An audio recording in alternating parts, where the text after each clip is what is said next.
Is it ready, aim, fire? Or is it ready, fire, aim?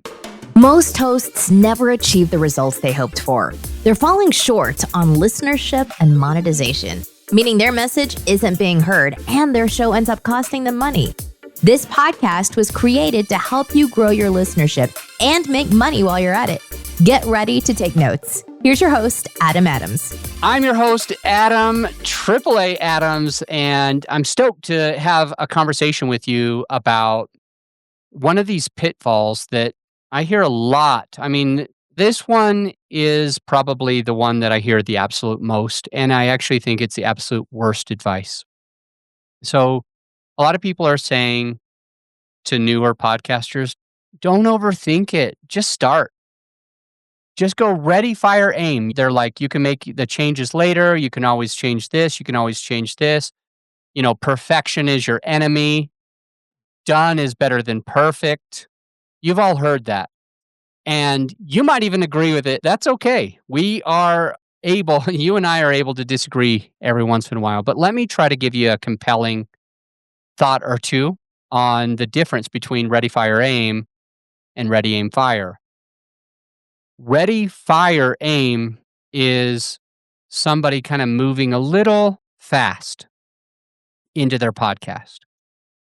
Ready, aim, fire is somebody who spends maybe a little bit too much time perfecting everything, dialing every single thing in, every single detail, and they never get started. So there's pros and cons on both sides. So what could happen if you just start? You know, what are the good things and the bad things that could happen from just starting your podcast, not overthinking and just going ready, fire, aim? What could happen? Well, on the pros, you definitely will have a podcast. I say that tongue in cheek because you'll have a podcast. It doesn't mean you'll have listeners or influence or impact or anything like that. But by going ready, fire, aim, you'll definitely have a podcast. By not overthinking it, by not letting perfection hold you back, you'll at least have a podcast.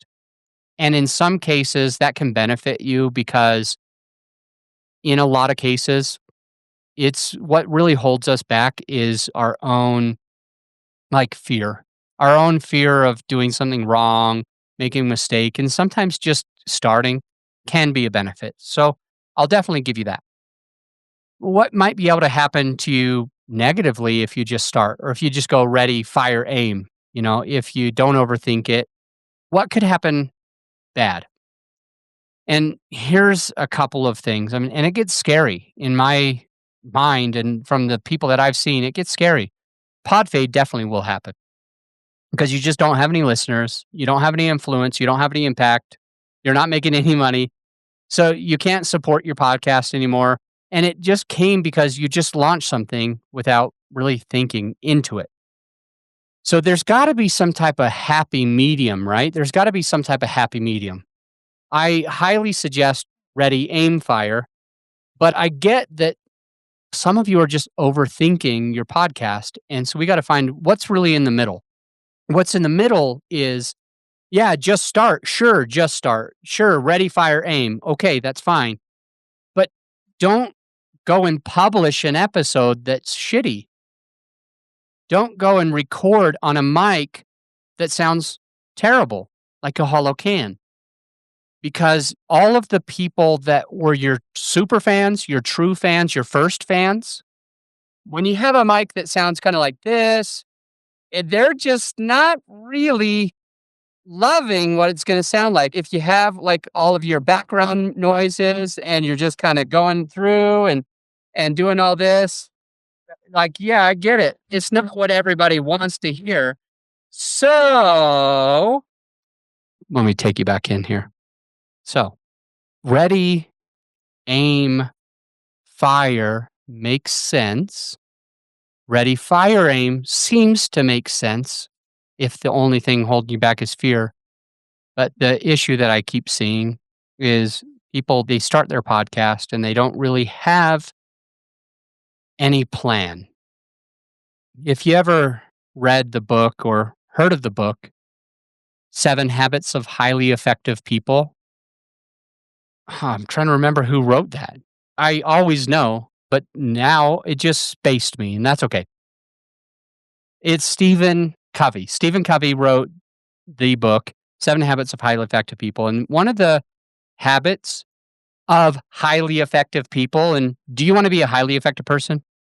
Just answer that honestly. Do you want to be highly effective or not?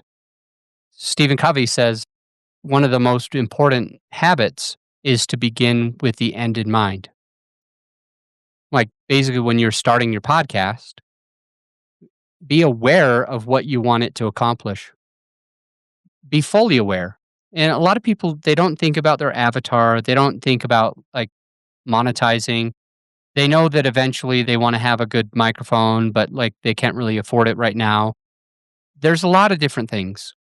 So at the end of the day, what you got to be thinking of is what parts can you offload? What parts can you streamline? What parts can you do now without grabbing a crappy mic or recording just terrible, terrible content or whatever it is? What can you do right now that helps you go ready, fire, aim, but without doing the wrong parts? Some of those things is you could be hiring a coach, hiring a consultant, watching YouTube videos, listening to this podcast, for example. You could be looking up reviews on different microphones, looking at reviews on different cool things that do this kind of stuff. My Rodecaster Pro. You could be looking up reviews on different types of interfaces, audio interfaces, and you could be looking up like how to treat a room. These are all steps towards your podcast. These are all already fire aim, but it's doing the things that you don't have to go back on. Because if you start a podcast, it's the wrong podcast, or you don't understand the avatar, you're going to lose a lot of people. You're going to lose a lot of people from sounding like crap. You're going to probably never gain that traction if you're not doing marketing. So beginning with the end in mind is like, I need to market my podcast. I was just being interviewed on somebody else's podcast. And on his podcast, we discussed marketing. We discussed that marketing is the lifeblood of any business. I believe marketing is the lifeblood of any brand. It's the lifeblood of any podcast. It's the lifeblood of any personal brand. And it's certainly the lifeblood of making money. So if you're going to start a podcast, you got to remember that you don't automatically have listeners. It's unfortunate, but you don't automatically have listeners. Apple doesn't just say, oh my gosh, podcast number 2,100,342 just came out. We've got to get them some listeners.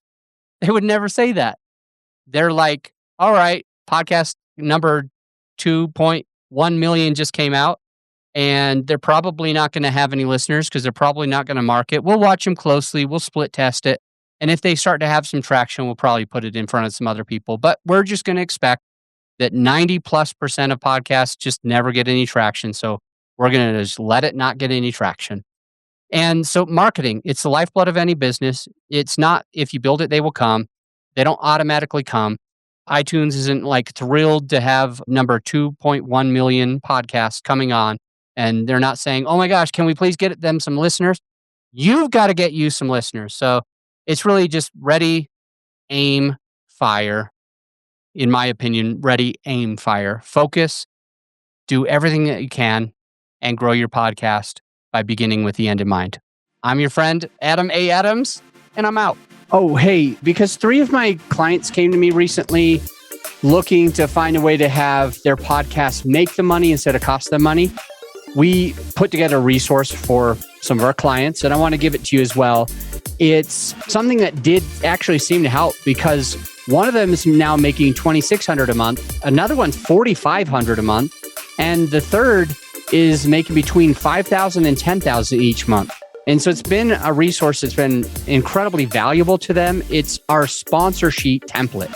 It's a template of a sponsor sheet, and it gives you something that you can hand to potential sponsors and hopefully also be making $2,600, $4,500, or between $5,000 and $10,000 regularly each month with your podcast.